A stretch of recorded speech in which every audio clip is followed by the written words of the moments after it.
Welcome from Jerusalem, the holiest city in the world, in the promised land, the land of milk and honey. It's an honor to speak to you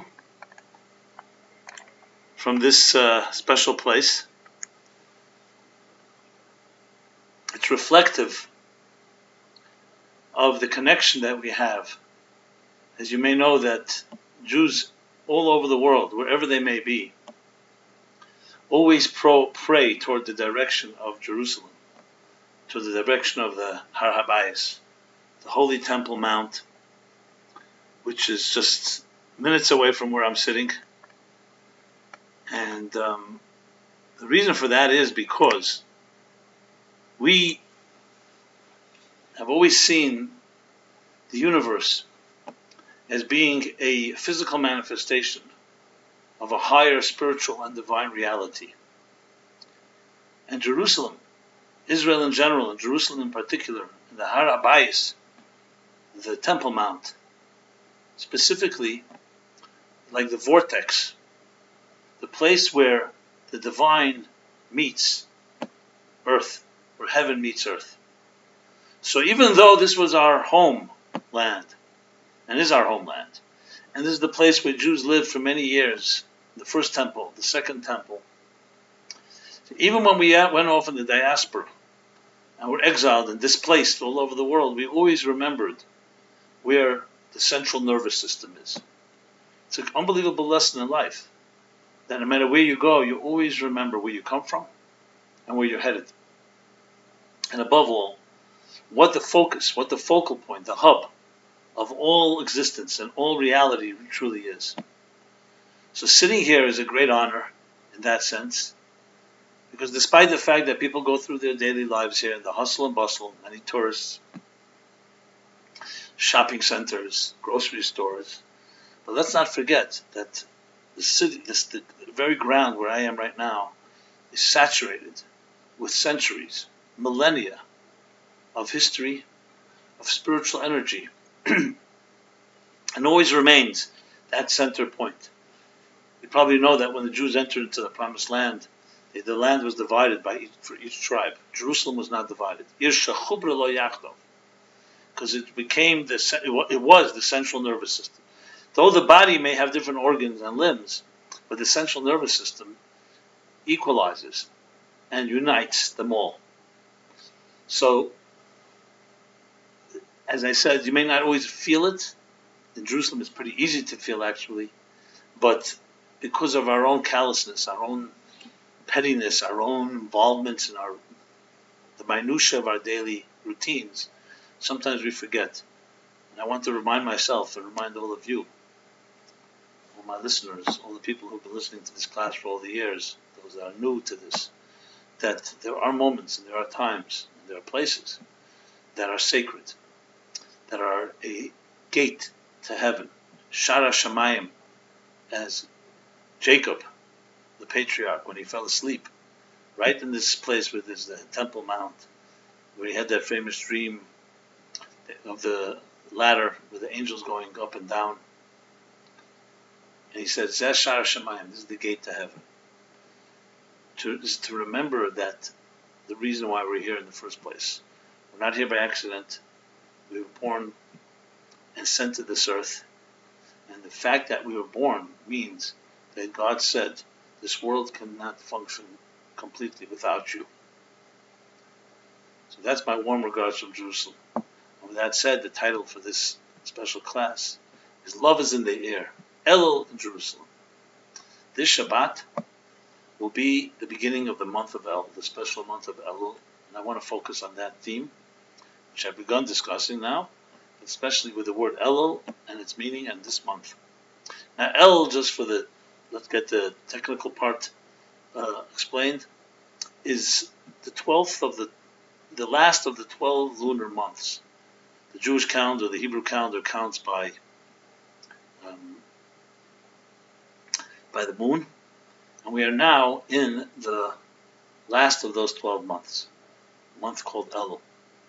It's the month that precedes the New Year, which is Rosh Hashanah, and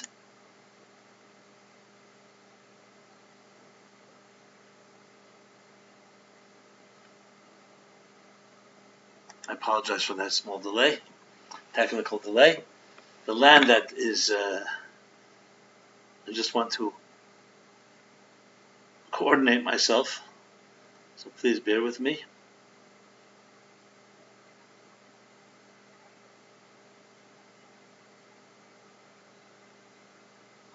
Okay.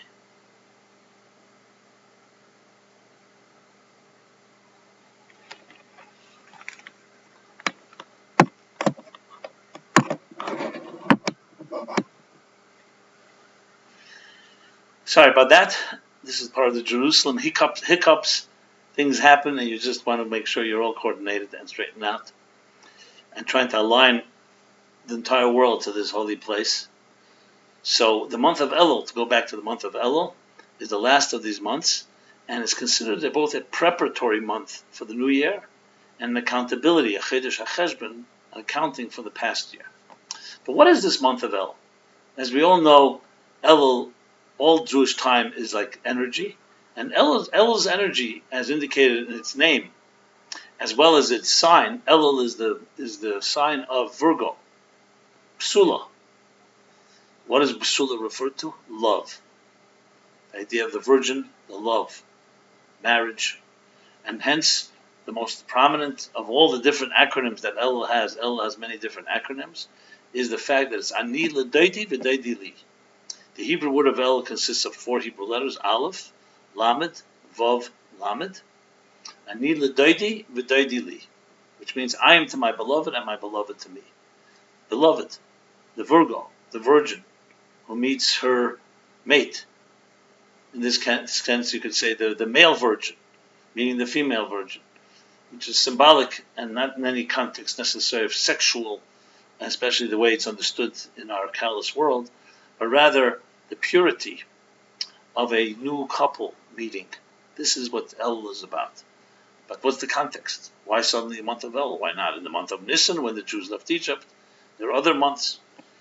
As you may know, as I have outlined in the workbook called 60 Days, which also we begin the journey in Rosh Chodesh Elul.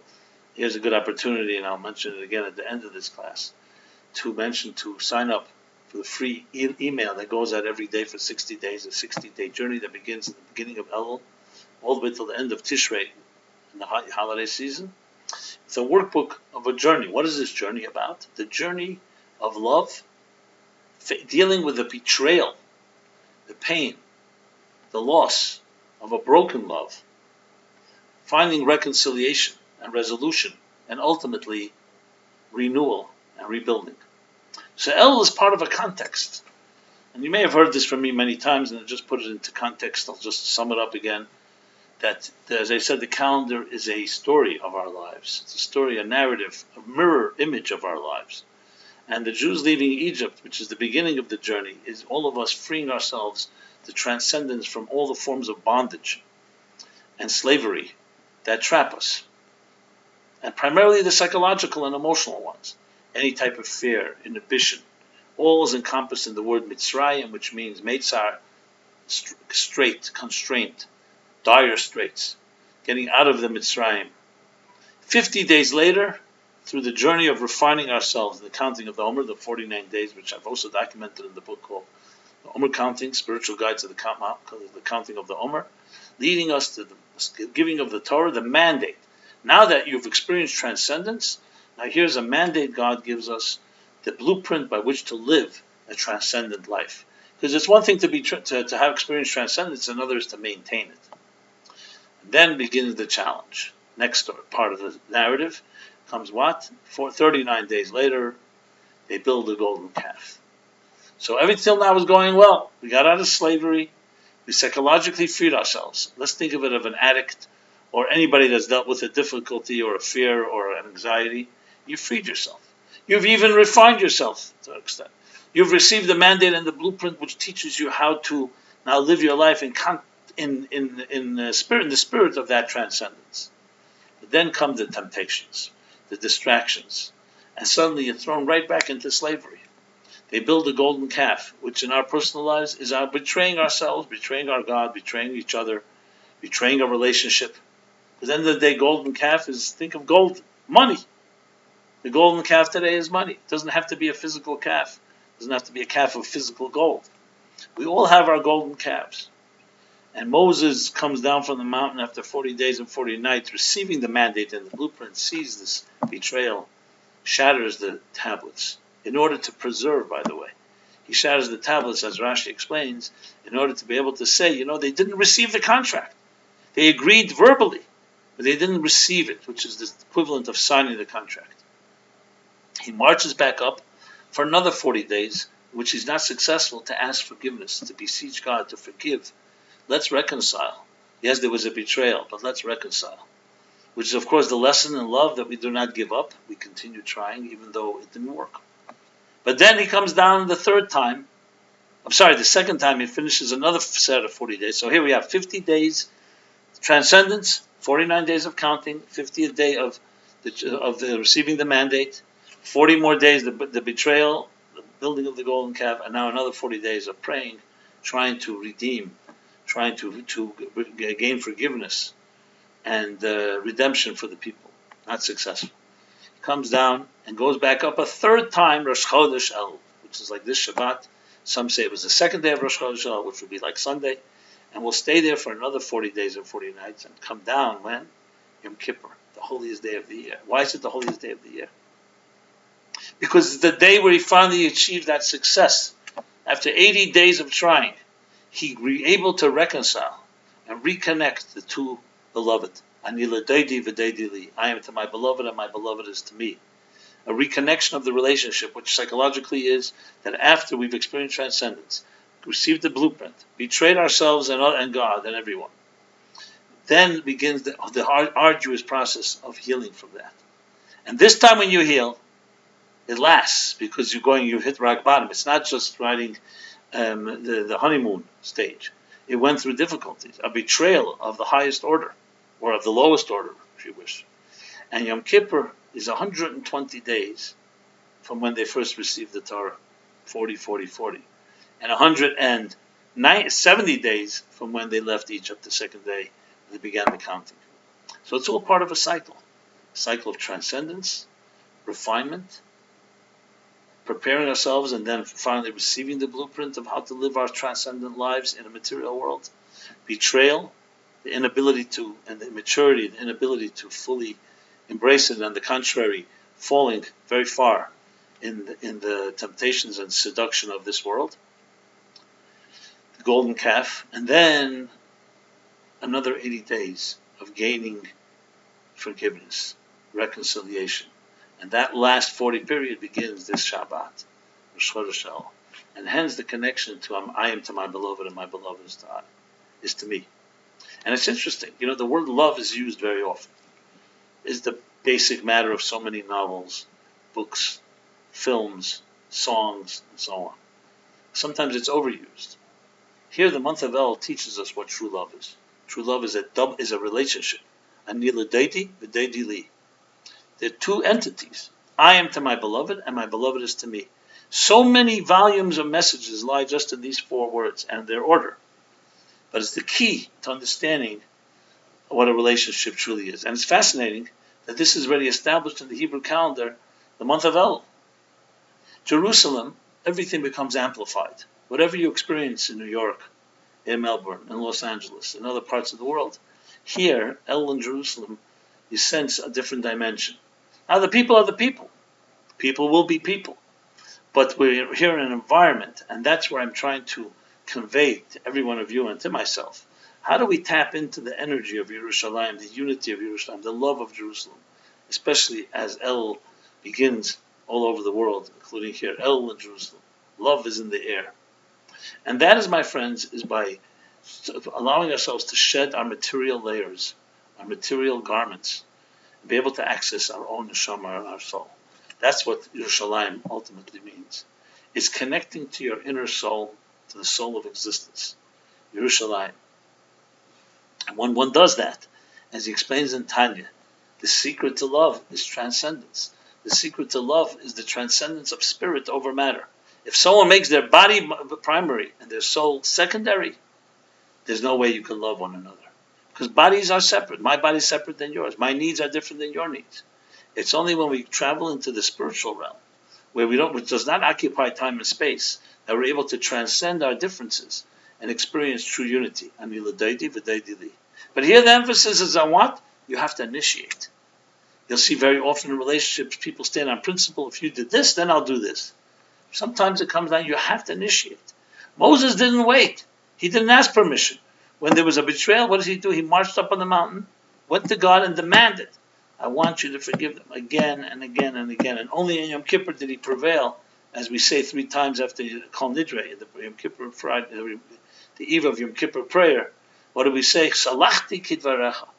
God says to Moses, I have forgiven them as you have asked me to do. That's a tremendous moment in history. The biggest moment of all. A man prevailed over God. God said no, and Moses would not give up. This is the power of love. And this is the power that begins to radiate in this month of compassion, the month of Chodesh Elul, Ani L'Deidi V'Deidi Li, when we begin to also experience the 13 attributes of divine compassion, which are unique to this particular month. As the Baal HaTanya, the Alter Rebbe, also explains, why is this month then not a holiday? Because it's like Melech B'Sad, it's like a king in the field before he returns to his palace after a long journey, before he goes back into the high holiday season. We're there. The only way to really access him, at least in the most direct way, is through dressing the right way, through the right clothing, the right foods we eat, and above all the mitzvahs and the prayers, the commitments we make. On Rosh Hashanah it's shofar, and Yom Kippur is through fasting and the other the things we do on Yom Kippur. Each have their particular way. That requires preparation, requires a certain type of refinement and so on. When it comes, however, to Elul, the king is in the field on our terms. You don't have to change your clothing. You're in your weekday clothing. You're in your weekday work, mundane week. And what you're doing is accessing a dimension that is a Yom Kippur dimension in the mundane. That's the theme of this month. So when we sit here in Jerusalem, or stand in Jerusalem and walk the streets and experience what Jerusalem offers, what we really have is a spiritual connection to what is the root of all love. What is that root? The root is the ability to transcend your own body and your own material needs for something higher and greater than yourself. That's what it comes down to. And let's discuss that now in more detail. Because when you're able to do that, one could argue that if you have love in your life, a healthy love in your life, everything else will follow. Everything else comes from that power. And we see that. People who are deprived, often sometimes you have to look at something, you have to see it in its negative. If you're deprived of oxygen, you suddenly appreciate oxygen. When you're deprived of love, you suddenly see its consequences and effects everywhere we go. Our lives are affected by it, our confidence level, our trust in ourselves, our ability to make strong decisions and commitments. Love is a component that is necessary as the very air we breathe, the very food and we eat and the water we drink. It is necessary because it's a component, an ingredient that nurtures us in many, many ways. Imagine a life without love. It's almost unimaginable. If we didn't have love from our parents to us, we'd have love to each other, to siblings, to the people we will ultimately meet and marry, to our children. If you don't have all that, what happens is you're lacking think of it like a garden, a parched garden, God forbid, that doesn't have water. So yes, biologically a person can be alive, but if it does not feel love, and does not love, and is not loved, it's like a walking zombie. So Ani L'Deidi V'Deidi Li. And the interesting thing is we begin with the Ani. I initiate. That's what love is about. It's not about like in business where you say, 1 second, maybe it's better for me to play the hard to get. Let the other person initiate. Let them want it. And then it's more expensive, more valuable. It's a big part of branding and marketing, and that's accessible only if you dish out a certain amount of money. When it comes, however, to a real relationship, to stand on principle and say, I will not give unless the other person gives. This comes on he says, no, that's not love. That's a transaction. That's a relationship based on a conditional relationship. Love is Ani L'Deidi. I am to my beloved. You make the effort. when it comes this month of Elul, our job is not to wait for someone to do it for us. It's time to make that effort, to be proactive, to initiate. I was walking today to Jerusalem. I had gone to the other side of the country, which is Tel Aviv, Herzliya, and so on. I came back to Jerusalem, was walking the street, and I met a fellow who tells me that his parents were Holocaust survivors. They came out right after the war. They settled here. He was born. He's just a reflection of so many other people. Tells me his story. Tells me how he became involved. He went to the army himself. All his children were, thank God, went through the service. And you see here in a microcosm, I saw his life playing itself out. The life of Jewish people, all our lives playing itself out. From the darkest of dark, from the abyss, came and rebuilt his life. Still has its challenges, and we will stay in touch. But at the same time, the dedication and commitment. His family dedicated themselves to this country, to the building of the country. He asked me, how come all Jews don't come? Why aren't you not here? So I didn't give him a lame excuse. I said, I am trying to work and get as many Jews as possible to come here. He was very happy to hear that. But what I really saw was, I looked at his face, I saw the lines in the face, I saw all the anguish and the challenges, but as well as the joy and the pride. He shows me that it says, I should correct myself. When I was taking the cab from one place to another, the cab said, "Einli eretz acheret." The Jewish cab driver shows me, "Einli eretz." He has a sign that says, "I don't have another land. This is our only land." And he said it with such a simplicity and purity that you get a sense of the power of this place.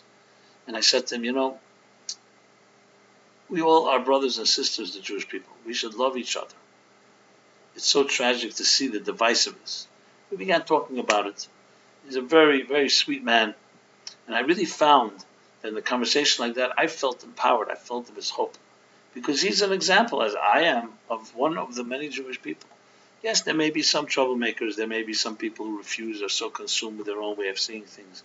But when you see that type of outpouring, of giving, an attitude of love, an attitude of realism, but at the same time saturated with something that is beyond the here and now, it's a tremendous inspiration that I'm sharing with you.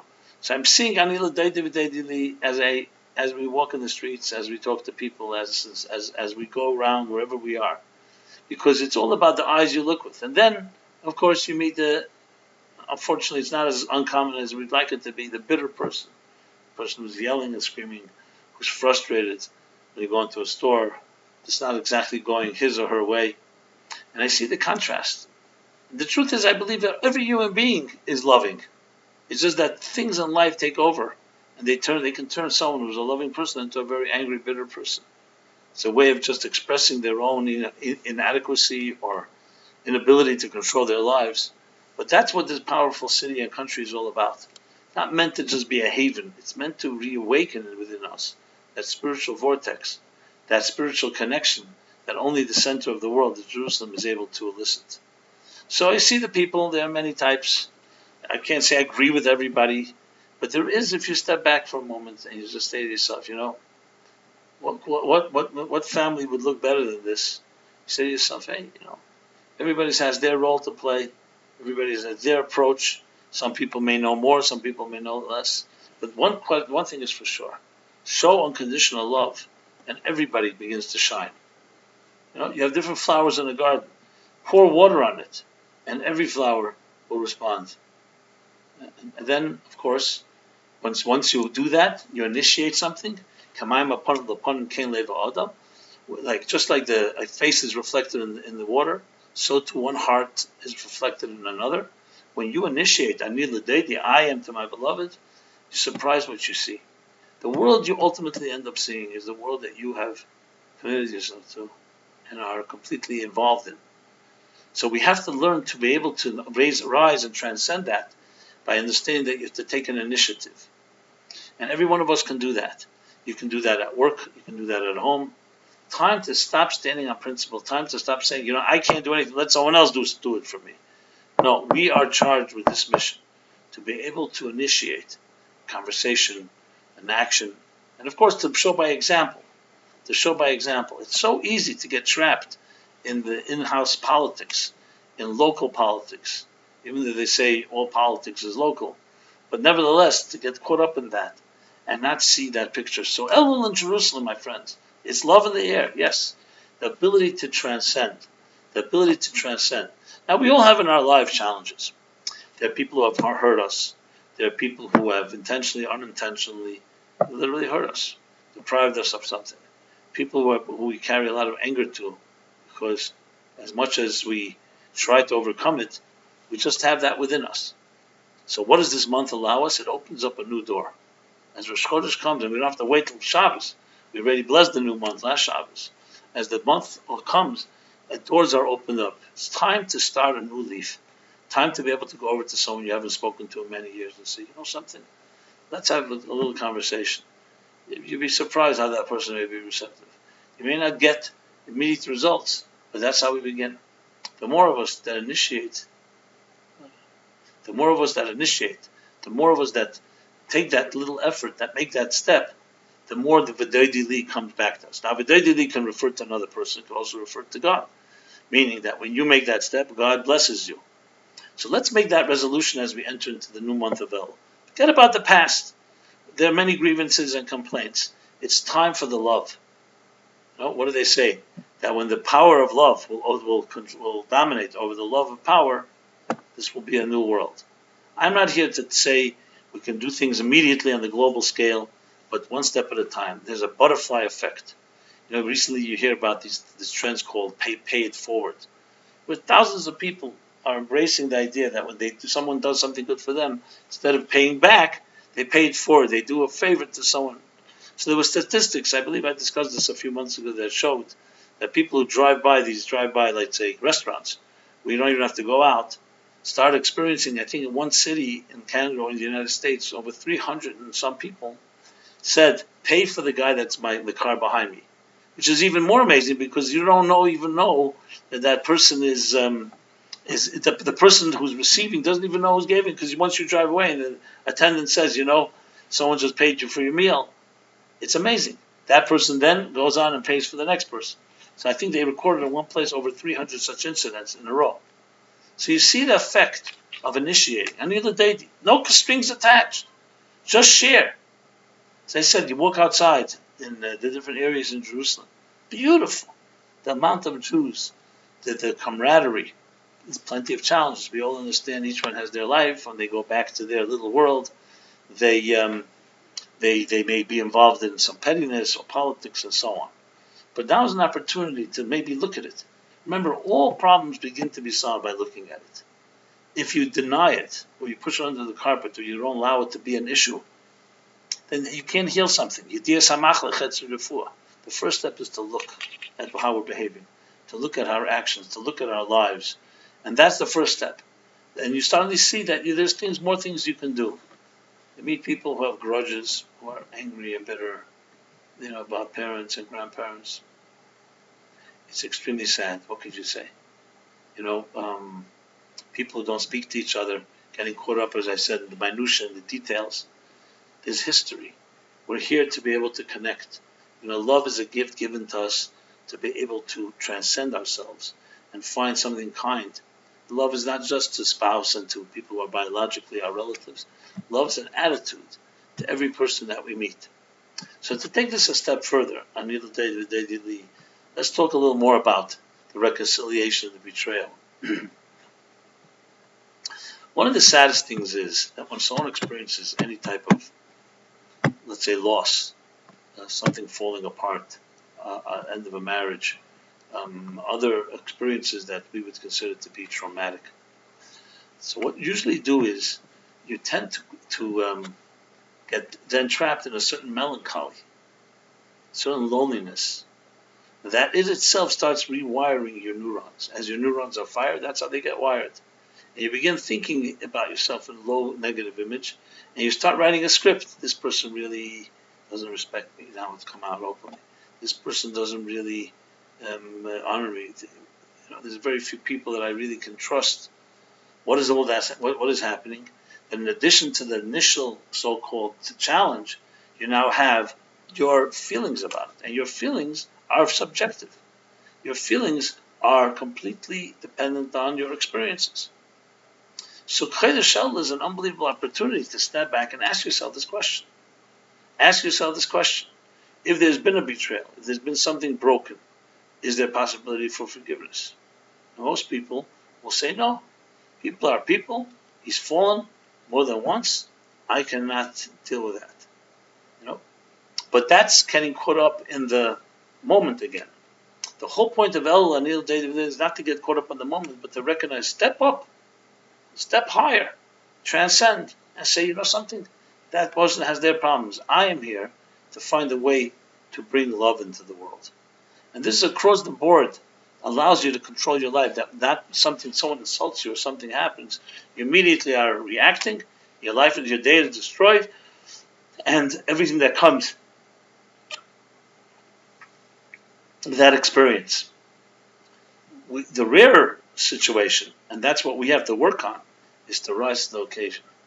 Sometimes you need help. Sometimes you need to talk to a friend, to a mentor, to anyone that can talk about it in context of a little broader context than the immediate. That is a critical component. And obviously, if something is an emergency, you have to address it immediately. But overall, we usually have the ability and the time to strategize, not just fall into situations. That's the key thing of the month of Elul. I initiate, I connect. Now, Jerusalem. Jerusalem is the word. Jerusalem means Yira Shalom. It means the complete awe. We always love that expression, complete awe. What's complete awe over versus Yira itself? Yira itself, awe can be, Yira can be sometimes Yira fear or awe of something that is not necessarily the full entity called the divine. We may fear our teachers, we may fear our parents, we may fear our authorities. And they even may be healthy fear. But the awe, when we say that there's the concept of Yira Shalom, awe, complete awe, is really saying that there's a force that is beyond us all. And when you experience it, it's a type of serenity and comfort that can only come when one really goes beyond themselves. So Jerusalem is more than just a nice city, more than a city that unites. It actually refers to the fullness of awe. In every relationship, you have to have awe. You have to have a lot of awe. Because relationship consists of two things. One is the idea of having a closeness to someone. Another is to have yira. So there's ava in a relationship. That would be the ani l'doidi v'doidi li element. And there's yira, which is the space. It's like in love, we find sometimes you have two parties, and one person is very dominant, the other one very passive. Real love is two entities, an individual and an individual. They come together. Look at this. Two full circles come together, and they become a stronger force. Very many people are afraid they will lose their individuality in their marriage, in their love, because they have to defer. They have now another person who they have to deal with. So you say, no, it's two. Ani l'daidi, I am to my beloved.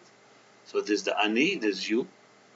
You are reaching to your beloved, and the daidi li, your beloved is an individual, and comes closer to you, and you initiate, and you have complete love. So that's the closeness of it. The space is the fact that each of us is our own circle, each of us is our own entity. And that's where Yira comes into place. You need to also have space. You need to respect the other. You need to respect and realize the other person has qualities you may not have. They need their space. Now that's not a contradiction, because we're not talking about cloning. We're talking about synthesizing. We're talking about harmonizing. We're talking about bringing the two forces together and being connected by a transcendent force that's stronger than each of the parts, that allows it all to come together on a whole different dimension.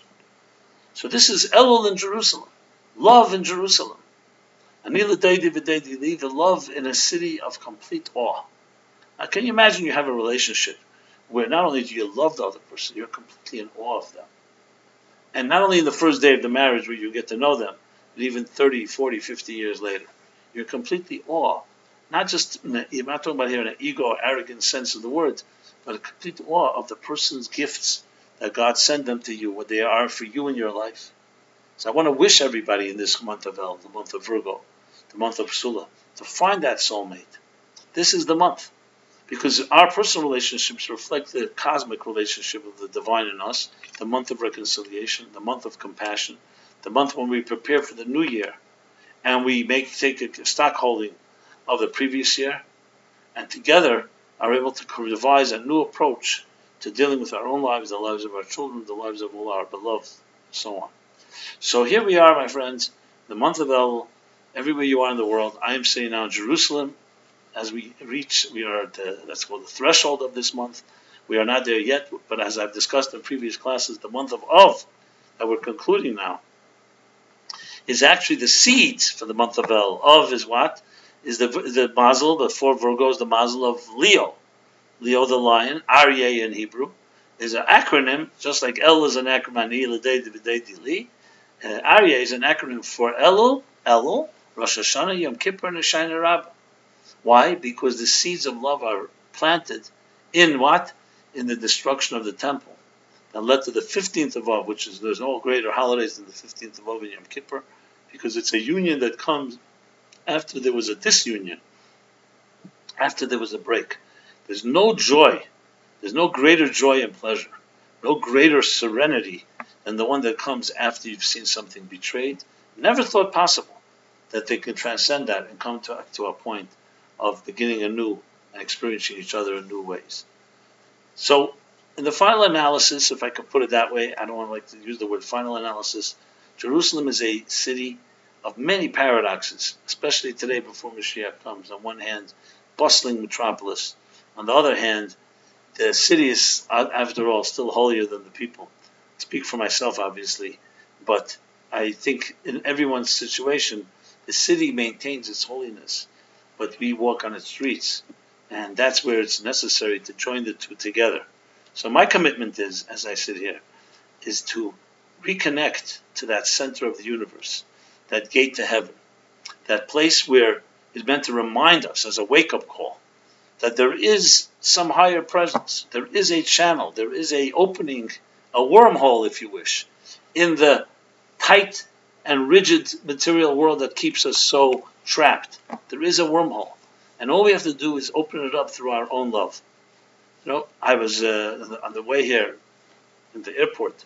So airport, you also see many different personalities. You see the best in people, the worst in people. How people suddenly get very, very annoyed at a line. One person cut off another person.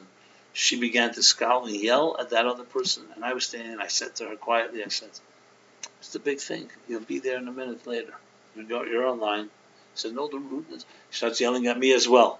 Clearly, she has other anger issues beyond just the order in the line. And then you see people who just have that kindness, a kind gesture. They initiate, they love. This is what we need, my friends. This is the month of El. It's a nila daily, and it's always never comes to a point where a person gives up and says, "I can't do it." It's ultimately belief in yourself, in your soul, in the divine, in this journey. So Elul in Jerusalem is love is in the air, yes, but it's in the air, and we need to now ground it into our lives. Each of us has to make that resolution to do something that's different. Act different, think different, speak different. Apple coined the think different. So I was once speaking to someone, a close person to me. We talk about our issues and challenges, and we're walking up Amsterdam Avenue in Manhattan, and we were talking. He was saying how he feels trapped, and suddenly we look up. We're standing right near a bar, and it says on the name of the bar, it says there's a guy with, like, you can see his hair's that image, when a person is completely scatterbrained, I think. So the hair is going in many different directions like wild wires. It says Jake's Dilemma. The person I happened to be speaking to, his nickname was Jake. Jake's Dilemma. So I said to him, "You want to go in here?" He says, "No, I know I have a dilemma. I don't need to go in here." So we continued further, but I said, "Listen, it's telling us we have to keep our eyes open. And you have to look at the signs, literally." So what happens next? The next thing happens is we were walking further up. And yes, there's a big sign. I think it was John Lennon or maybe Albert Einstein. I think it was John Lennon. Think different. No, it was Einstein actually. Think different. So Apple coined the word think different. And as a result, I started thinking and I said to this person, I said, if you start the way your mindset, if your mindset is one of a victim, someone does something to you, it closes you up. If it's a mindset of a winner, a leader, you see it as a challenge to move forward. And then I coined this line, which I'm not looking here to own it, but that if you think what you thought, if you say what you said, if you do what you did, you know what you're going to have? What you had. It's a mathematical certainty. Those of us that want to really have something new in life, we have to think differently, speak differently, act differently. Then you have, as a result, cause and effect, action and reaction, some other result. To speak the same, to think the same way, and to speak the same way, and to do the same thing, what you're going to have is what you had.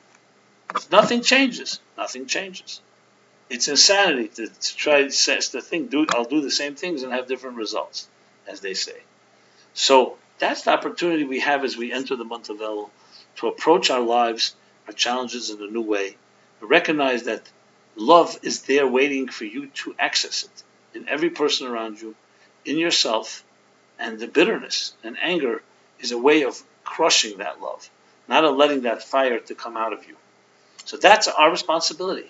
We have to prepare ourselves and not allow the events that happen, the golden calves of our lives, to create a despair and anguish, a resignation, but to forge ahead as leaders and recognize that we could do anything about any given situation. That's the bottom line, my friends. Elul in Jerusalem. And we'll be back next week in New York, please God, and continue the class live. But this has been a big honor, as I said, to be able to speak to you from such a holy land. And hopefully some of the words, some of the sentiments can get through to all of us as we prepare for the new year. So I want to wish everyone a very very written and sealed for a very good year, a year, a sweet year, materially and spiritually. And as I mentioned, the more material that material and spiritually, in a sense, the more material you make the expression of the Alter Rebbe, I should correct myself, that God should give you a lot of gashmis, should give you a lot of material, and you should make from matter spirit. You should make from the material, from gashmis ruchnis. That's our objective. And bottom line is to align our lives to purpose, align our lives to the fact that we are on a journey now coming to the end of a year, and we have a destination. So there's accountability, there's preparation, there's a focus. The focus of discovering the Ani L'Deidi V'Deidi Li. Be more loving today. You wake up in the morning, you may be in a bad mood. Show and speak kindly. You never know, it starts eliciting the love from within you. The same thing with any other challenge in life. The way is to act healthy is not to become consumed by it, not to become, this is going to be my agenda, not to become happy by it. Anything you see that is more than the normal, you can right away recognize there's something going on. So here what's going on is that there's a shake-up. We're going into the month of Elul, a new month. I'm in Jerusalem and sharing with you that we have the opportunity to connect to the complete awe, the complete love, and bring it down into action. Other acronyms of Elul include study of Torah. They start the prayer, the giving of charity, as I mentioned, and being more loving. The Torah, the three pillars upon which the world stands. And then we go into the other two acronyms. One is Tshuva, the theme of Tshuva, of return, and the theme of Geula.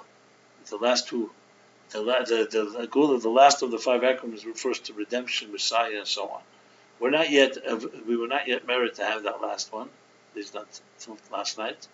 But may all of our joining together, the unity that we have, that itself brings the Geula redemption, because when you're able to free yourself from your own pettiness and mediocrity, connect others, that unites the world together and ultimately turns it into a keli, a vessel, a container for the divine presence of the total Ani L'Deidi V'Deidi Li relationship, the two circles, the divine and the human. And when we initiate Ani L'Deidi, but we draw down that love that comes from above. So again, till next week, till next week, Wednesday, I will be back hopefully and give a live class, its usual place and time. This has been Simon Jacobson, broadcasting here from Jerusalem. And please stay in touch, especially as we enter the month of El. So please subscribe to the 60-day journey. Just go to meaningfullife.com and press subscribe. We also send out a weekly newsletter, as well as some other emails that go out. If you'd like to receive them, just let us know. And I share hello also to all my friends in Israel, in Jerusalem, and everywhere in the world. May it be a blessed, blessed year for everybody in a revealed way. And until next week, everyone should have a very sweet, blessed, Elul, a loving week in every possible way. God bless you all.